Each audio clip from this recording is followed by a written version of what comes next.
Just released on video on demand. Actually, same day it was set to come out into theaters, which is good. We did not have to put on pants to watch this movie, which is a real relief.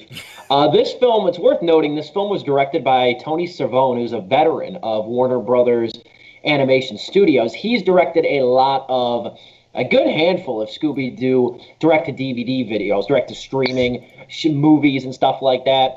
So he's a veteran in that sense. And I was very tempted, guys. I was almost going to bring this up, but I did not have time over the weekend to watch it. I was almost going to watch, I don't know what convoluted title they attached to it. I was almost going to watch the Scooby-Doo meets Kiss, like the rock band, like the directed video There's so movie. Many good ones. I was almost going to watch that. They had a WWE one too. Yeah. There's so many crossovers. He meets Chef Bobby Flay, and they have to solve a mystery together. That was ridiculous. If you look at like Scooby-Doo on Wikipedia and the franchise, and look up like DVD releases, it's like the entire Scooby-Doo filmography, and all the DVD releases. It's just a massive paragraph of like Scooby-Doo meets John Cena, Scooby-Doo meets Bobby Flay, Scooby-Doo meets Kiss, and it's all over the place. Scooby-Doo's gonna work with Anonymous pretty soon. It's like, my God, I had no idea that they had like this inundation, man. If they've milked this property to about as much as they can. Before we even go into Scoob, Dominic Guanzon, famous Hanna-Barbera hater, has a great disdain for Hanna-Barbera properties, almost as much as he does for Amazon, but we'll leave that to last week's show. You can watch the highlights on my YouTube channel of that one. Dominic, why don't you don't go too long on it. You've said this before, but you don't care for the Hanna-Barbera properties, and I am by and large, FYI, I'm by and large in agreement with you on your points. But go in, I feel it's fitting, since this movie incorporates some characters from other shows like Wacky Races and whatnot. What is your beef with Hanna-Barbera? I grew up on Hanna-Barbera.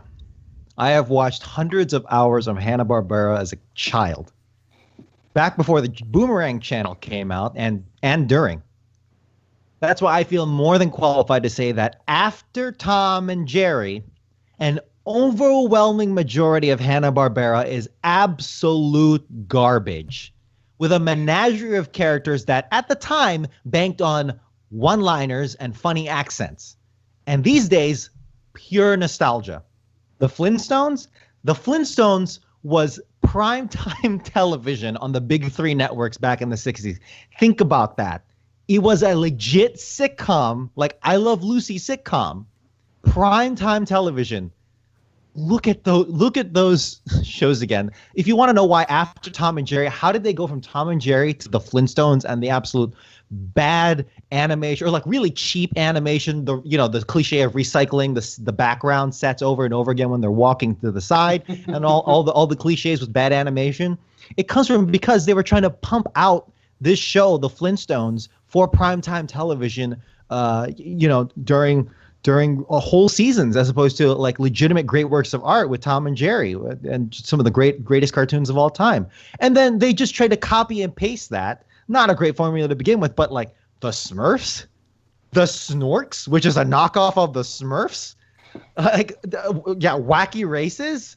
We are just so lucky that Adult Swim managed to salvage these lifeless franchises, cardboard franchises that really meant nothing, and managed to turn them into great entertainment with things like Space Ghost, Coast to Coast, Harvey Birdman, Attorney at Law. If you look at the original cartoons of all these things, they're just horrible, not worth your time. And man, that is it really brings a shame to so much to what greatness America. I'm tearing up, man. No, what kind of greatness that American animation can be. But that was just a dark period, man. And like anyone who's like, oh, I love Hanna-Barbera. No, you don't. You don't. And if you do, you need to like re-examine what you take out of media and like storytelling, and get your head checked, man. Yeah, I make the joke that if you try to go back and watch some Hanna-Barbera cartoons, it's not even just the Flintstones. Go back and watch something like Captain Caveman and the Teen Angels or something. Go back and watch it. It's about as nostalgic to experience. It's about as fun and nostalgic to experience as dial-up internet.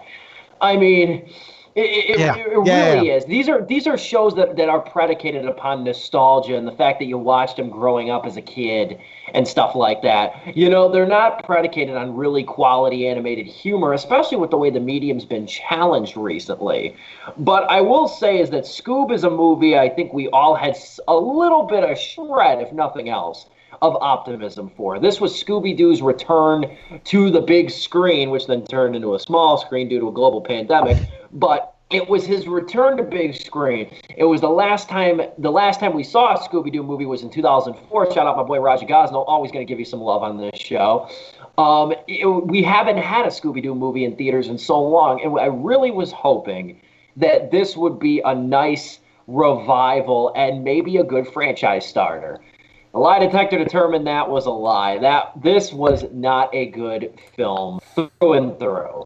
It starts off okay. This is the tragedy. It starts off okay, in my opinion. The first 10 minutes of this movie should have been what the rest of this movie was. The first 10 minutes of this were pretty good. I thought the pathos with Shaggy meeting Scooby, how they meet, is really adorable. I thought the emotion is there, as Shaggy being a lonely boy, Scooby being a stray dog. And then them linking up with Fred, Daphne, and Velma and going into a haunted house. It was almost kind of like in the spirit of Goosebumps in the early moments of the movie. And then what the hell happens to this thing? It falls apart under its own weight. It's not even, and you know what, I didn't think about this until even after I wrote the review, and then Joe, I'm going to throw it over to you to kind of go into general thoughts. The thing I didn't think about until after I watched the damn movie, there really isn't a whole lot of mystery in this movie. No, there isn't. Oh my God! I was sitting there. I'm like, so where's the bad guy? Like, where's the mystery? We know the answer. Like, oh my God. Lead us, Joe. Lead us. Start us off. Here's the plot synopsis. So, as Steve was saying, the movie does start off. It's weird because the trailers promoted this as the origin story to the mystery gang, but it starts off like that for like 10 minutes, like Steve was saying, and then it goes to someplace else. It goes like down the line. They're about to leave high school and go into college, and Fred suggests, hey, why not like just do this as a living? We're making a lot of money. Why the hell do we need to go to college? Honestly, that was actually pretty cool to see. It's like that, I could see that happening with the mystery gang. And then, a ridiculous cameo appears and gives them money to do that, but says Shaggy and Scooby can't be part of the gang. So they leave, they go to a bowling alley, and they're abducted by the Blue Falcon. And then Fred, Daphne, and Velma, who are not in the movie that much, have to go and find Shaggy and Scooby, who is the main focus of this movie, as well as the Blue Falcon, Dynamite, a new character, I forgot the name of because she's just basically generic and just thrown there for diversity's sake, and then Dick Dastardly. That's basically this movie. That's the cast of this Scooby-Doo movie, are those characters. Not the original gang, those characters. So you don't have a mystery here because they're trying to solve the mystery of what happened to Shaggy and Scooby. We know the answer to that. And you just basically have a bunch of people came in saying, you know what, I think it's time to revive the Scooby-Doo genre. But in order to do that, we need him to team up with a superhero, and we need a universe again, because we already messed up the DC universe, so why not have the Hanna-Barbera universe and start incorporating Captain Caveman, Blue Falcon, Dick Dastardly, and all these other characters, and you're just sitting there and you're just like, can we just have these kids be in their stupid van, eating big sandwiches, and finding a bunch of grown men dressed as monsters running through hallways? Can we just get that? You nailed it. I know that's the thing we've always gotten, but you know what? The first 10 minutes of this movie, it was doing pretty good. I was like, you know what? If it keeps going down this path, we might be solid. Like, yeah, it's Scooby-Doo, and it's stuff we've seen before, but it feels refreshing. And this whole new art style, like, it's not great looking, but it's giving it some cool look to it. Who knows what's going to happen next? No, man. Steve nailed it. As soon as they become adults, this ship blows up. This becomes I almost said the F word. I don't want to use it yet, but it becomes the Hindenburg, basically. No, it's really true, because the thing with this movie too, like you said, it was marketed like an origin story, but it's also marketed as like a jam-packed cinematic universe of Hanna-Barbera. Well, which is it? Like, I would not mind the latter. I really wouldn't. I had no problem on paper, the idea of a bunch of second, third-rate Hanna-Barbera characters coming into a Scooby-Doo movie and trying to play a part. but the versions we get of these characters are laughable. Blue Falcon is a moronic character who's struggling with this identity crisis throughout the whole movie. He's a mopey McMoperson archetype character. He's not very engaging or fun to watch. Dino Mutt's, Dino Mutt's kind of who he is. There really isn't much character to him. That's really the big problem overall. And like how Joe even said too, Fred, Daphne, and Velma feel like afterthoughts in their own movie. Dominic, I'll throw it to you. General thoughts on Scoob. Yeah, I had very similar thoughts. I actually labeled the first like 13 minutes or so that, before the starting credits of the where they revive the theme song, which is like the highlight of the movie for me, which is that theme song at the beginning. But yeah, before that, it was like I labeled it as weak, but only because it felt rushed, because it didn't have time to breathe at all. And it's like, well, they're going through this really fast. They already solved their first mystery, and they kind of solve it, but there's no mystery to solve there. They just kind of like yeah, they caught just a dude. stumble upon a guy that just stole stuff from a store. There was no mystery. Yeah. And it's like, oh, okay, I guess the next one, nope, no, now they're adults. Now they meet the Blue Falcon, and it's like, what is going on? Like you guys mentioned it earlier, this feels like it's supposed to be the introduction of Scooby-Doo to a new generation. But the story immediately assumes so much of its main cast, and its story immediately starts to add grandiose variables like superheroes, Lost Island, Cerberus shows up, and it's like, it's like, why are you mixing up this formula that you established weekly in the first 15 minutes? That's hardly even an act. And it's like, what is going on here? This is just point to point. Like the freaking Dino Mutt and the Blueberry Falcon, like they have like just as much screen time in a movie labeled Scooby-Doo. There is no character building at all with any of the main 5 characters. Yeah. And I'm thinking here, okay, so if you're not spending time developing these main characters, the Mystery Inc., if you're not developing them, then you have to be assuming that the audience, oh, well, they're Scooby-Doo. They've been around since the 60s. Yeah. Everyone knows Shaggy. Everyone knows Velma. But then why did you throw in an origin story, market it as an origin story, and it's a complete... You can't have both. Yes. Like really. Honestly, the Blue Falcon Dino Mutt like scenes were actually kind of sort of funny. Like the introduction to Blue Falcon, I thought was actually hilarious. I actually replayed that part. I was laughing. That was legitimately funny. But it just makes the Scooby-Doo plot line, the namesake of the movie, like half namesake of Scoob. Anyway, it's more frustrating and irrelevant the more you spend time with these other random characters. Mystery Inc. quickly becomes spectators and audience vessels instead of developing as themselves. Why are they vessels when they should be, we should be growing closer to them? If you want to restart this franchise, if you want to make an Avengers-esque thing in the Warner Brothers universe, sure. But how have you not learned the lesson that you need to make a good movie first, establish a small core set of good characters first before making the universe? Like, what the hell are you doing? The playbook is here. No one wants to read the playbook. Everyone wants to be Marvel, but they don't want to take the time to be Marvel nowadays, man. That's just literally what 100%. It is. And like to your point too, like Dom, like I love when they bring in Cerberus, the underworld, like hell. Literally, it's like the beginning of this movie. Velma literally says there are no such thing as ghosts, and the movie ends with that. And you're just like, what?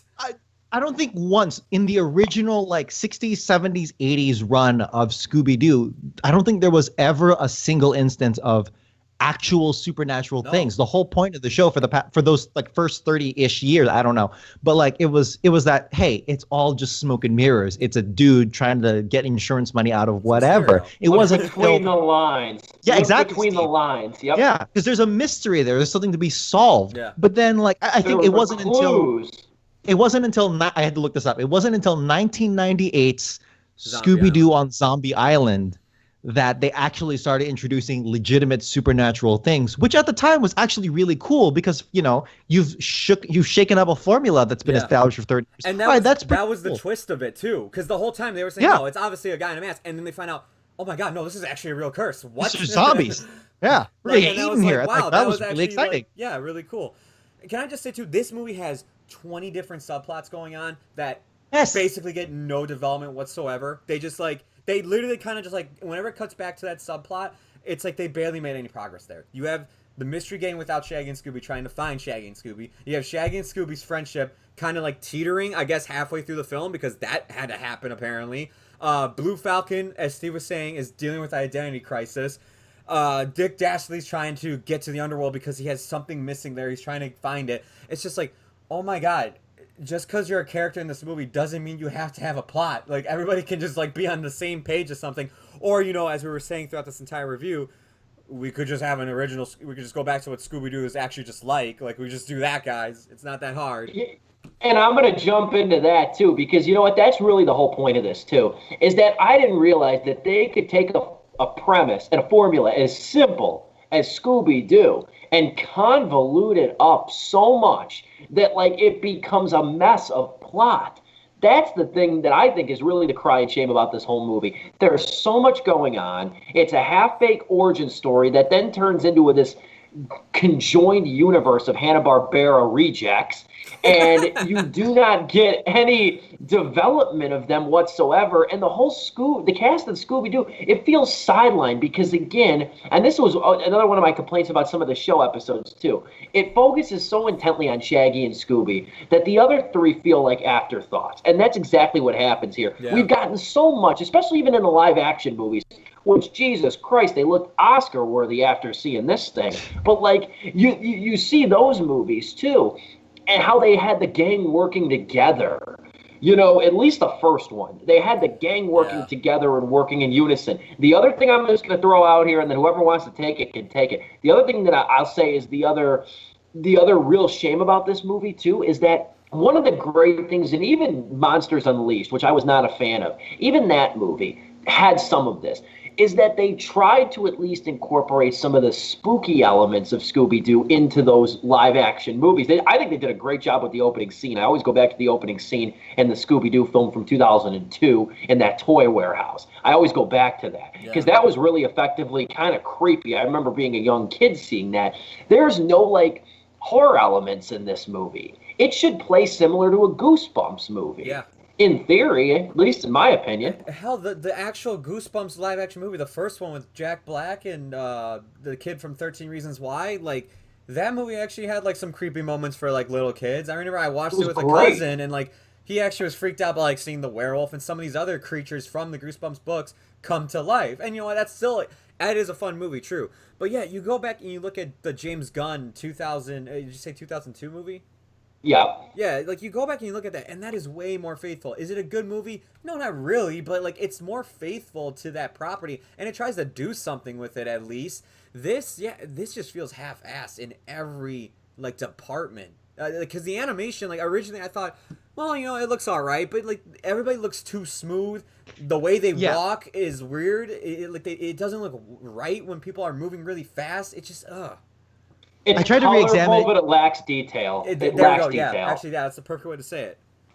I tried to examine some of it, and again, none of us have like freaking art degrees or anything, so we're not qualified. But like, the animation is like an uncanny blend of cartoon like zaniness, which is cool. That's Hanna-Barbera. That's the classic style. But also like realism, because freaking Scooby-Doo is like a high-res like thing with fur, and like the shadows are freaking gorgeous, and like the, you know, the borders around the character or whatever. But then like it's like it's not cohesive. It's like it just want to be cartoon, like zany cartoon, or does it want to be like a realistic kind of thing? And but now as the story gets more and more ridiculous in a bad way, you know, it kind of gets easier to digest. I stopped caring about that as much. Again, not in a not good way, but like I mean like the characters talk about friendship and like being best friends, and like they say the gang, but none of us believe it at all. It's just like they keep saying these things. No, not at all. It's so much telling and no showing. The classic, you know, problem there. The fact that in the first like 25 minutes of the movie or whatever, Simon Cowell is telling instead of showing. That's like the weirdest plot instigator in history. Simon Cowell in the 2020 installation of Scoob. Not even a cameo. He's part of the plot. Like, what? He is part of the plot. Almost the villain. not to cut you off there, Dom, but how long was this thing in production that a Simon Cowell appearance was allegedly relevant? Yeah, that's that what was my first question. That was my first question. Like, Simon Cowell, the last time I remember him being relevant was when American Idol went off the air a little bit, and then he went and did the X Factor. That was the last time I remember him being the least bit relevant. And I think he helped discover One Direction. See, that's about it. You say that, but then right after they start singing "Shallow" from A Star Is Born, so you're like, what is happening? Dude, when Simon Cowell showed up and he started being Simon Cowell in this milking this cameo, it physically dropped. I'm sure my face just drops oh yeah. No, stop. No, kids so well. Kids deserve better than this. So much. That's why we're angry. That's why we're so mad. I don't want Hanna-Barbera properties to fail. I want good things to happen. I want good stories to be told. I never want anything to be bad. I don't think any of us do. But kids freaking deserve better than this. And especially this is supposed to spend $25 to watch this pile of garbage. I mean. Oh, dude, you want to talk about that? You want to talk about that now? Before we give into our final rankings on this, I will say two things. We'll talk about the price point in a second. But the one thing I will say, the one part where I did get sympathetic to this movie. I thought the pathos and the emotion and the sentimentality of this film is honestly handled really well. From the beginning to the climactic point between Shaggy and Scooby, I honestly thought the pathos of this movie were the best. And that's usually some of the hardest stuff to write, is a convincing emotional arc. That's where I will give this movie some leeway. That's not a necessarily easy thing to do, especially in a movie that's a cacophony of stuff happening. Mm-hmm. Not much of it's the least bit interesting after about half an hour, but I will give them that. This movie did have a strong emotional core at some points, and especially too was shown indicative in that opening sequence. And also, I'll jump onto that because I did like that as well. They did do a great job when it came to when Shaggy and Scooby didn't have to make a joke. The way they would just talk to each other felt very much like Shaggy and Scooby. Anytime, I agree with even that. When they did puns, it felt like them. The lines, it was just okay, you got this down. This feels like Shaggy and Scooby. But then the moment I'm like, oh man, that was a really sweet scene. The Blue Falcon just comes and dabs onto the set, and I'm just all right, well now the film's ruined. So, they even had some of the details in this refined. Honestly, no joke, dabbing is funny. To me, it started off cringy, the floss. Yeah. But something about dabbing is funny to me now. So whenever I see it, I actually legitimately laugh on the surface level. And the Blue Falcon dabbing in his introduction scene, I actually laughed out loud at that. But anyway, I really. It's just that, him showing up just threw me off so much, and it's just oh man, I just had a touching scene with Shaggy and Scooby. Can you go away for a second? Yeah, I'm with you, and I want to believe you guys. I see your point. I see your guys' point. I want to believe you guys. So I want to agree with you guys so much about that pathos, but nothing about the context of the rest of this movie supplements that in any way, supports it in any way whatsoever, and it just makes me more frustrated because now it's you actually could do something with this. And it's you could do something with these characters because, I mean, I want to believe that there is a reason why the Scooby-Doo franchise is the most beyond Tom and Jerry, was the most popular franchise of its time because, it had a cast of characters that really rounded the spectrum of emotion and personality that really could be something in addition to a winning mystery, teen formula that was really cool. But none of it was explored here. None of it was attempted to be explored here, minus maybe those few parts. But it's frustrating. But man, we got that sweet Captain Caveman cameo. Spoiler alert. Sorry, that it's I like to think the exact. Sorry, Steve. Go ahead. No, you're good. No, you're good. Because we do have one more topic after this, so I want to mention. We'll talk about this, give our star ratings on Scoob, and then segue into the movie theater discussion. But I want to mention this though, guys. I get the $20 price point, especially in the context of this movie and Trolls World Tour, because they're kind of half-heartedly assuming that families are going to watch this together. Not three nerds with too much time in their hands to do a movie show weekly. Let's be blunt. But at the same time, I can't help but feel that $20, even in the grand scheme, is too expensive for premium on-demand content. I think 10 is more reasonable. I think $10 is more reasonable. It's closer in line with the price of a conventional movie ticket. That's the thing that I couldn't help but think about, especially after watching a crappy movie like this and spending $20 on it. I can't help but feel, though, that like that $20 price point is too high. What do we think? Dom, you can go first. Yeah, I mean, obviously for this movie, this singular movie, yes, 100%, it was way overpriced. But it just in terms of is this going to be the new normal? Are we going to see big blockbuster releases at 20? Should we accept the $20 at home? It's hard to say, because if I had seen something good if I had seen something like Bad Education at $20, I might be more susceptible to that. Maybe as the one who would be paying, of course, I feel like 15 would be more of a negotiable price. Yeah, 20 just feels it really does bring me flashbacks to that Tower Heist pricing. What was the Tower Heist pricing back then? $59.99. Jesus Christ, that's a freaking video game. Yeah. For those who don't know, that was back in however many years ago, there was a movie Tower Heist that was released on demand as opposed to the theaters, and it was $60 freaking dollars. Yeah. And so at least it's not there. It never made it to on demand, though. That was just ballpark price option. Gotcha. That was just they were ballparking it to be $60, which is really truly unfathomable. Yeah. But what were you saying? Can you imagine you pay $60 to watch Ben Stiller rob a tower, and it's not that good, when you could have spent $60 to be immersed into the Wild West, like Red Dead Redemption or something? Yeah. It's true.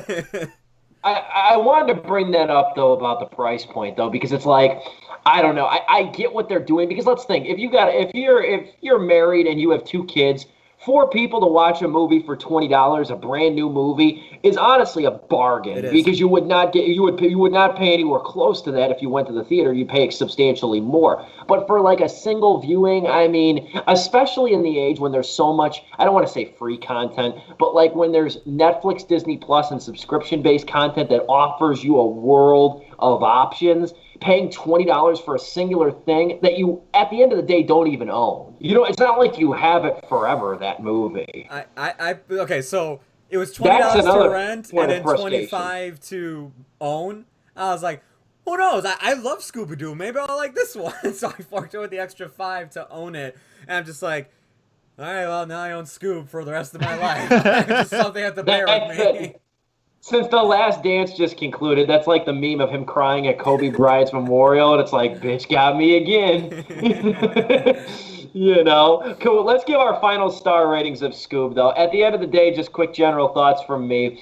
I didn't loathe it. I think you guys didn't like it more than I did. But there are a lot of problems with this movie, flat out. There's a ton of issues with this movie, from the lack of a mystery to the lack of character and world building.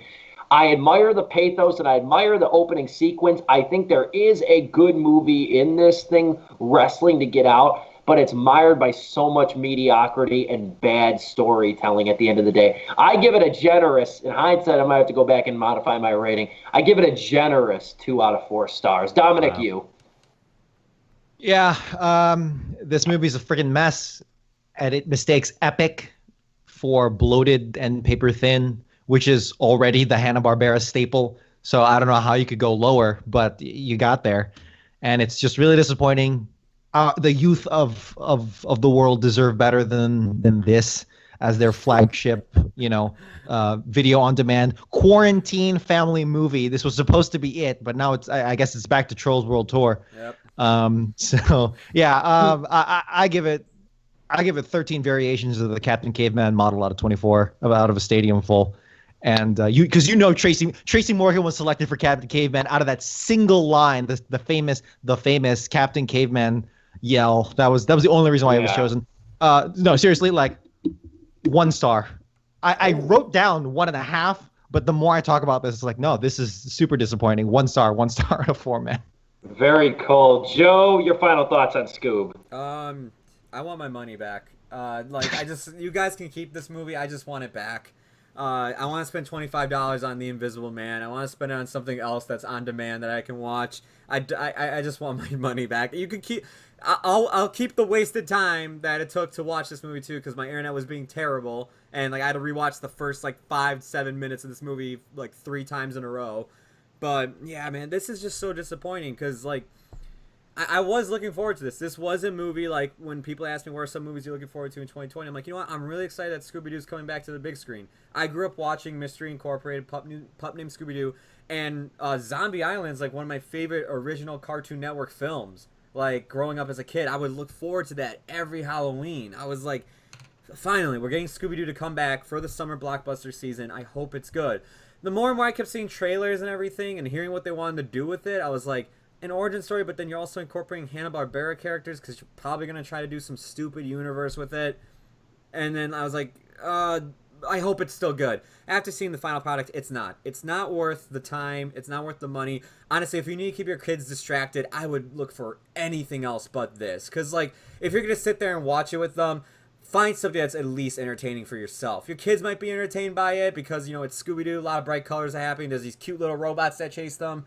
But like for you as an adult, or even if you're just like a, you know, our age, young adult, and you just want to relive Scooby-Doo memories because you're bored at home, this is not where to go. Just go find some other place, honestly. I give it 1.5. I almost gave it 2 because I felt like 1.5 was too harsh, but then I'm like, after like writing down like all my points, I was like, nah, it's 1.5 for me. Very cold for Scoob. Very cold reception on that front.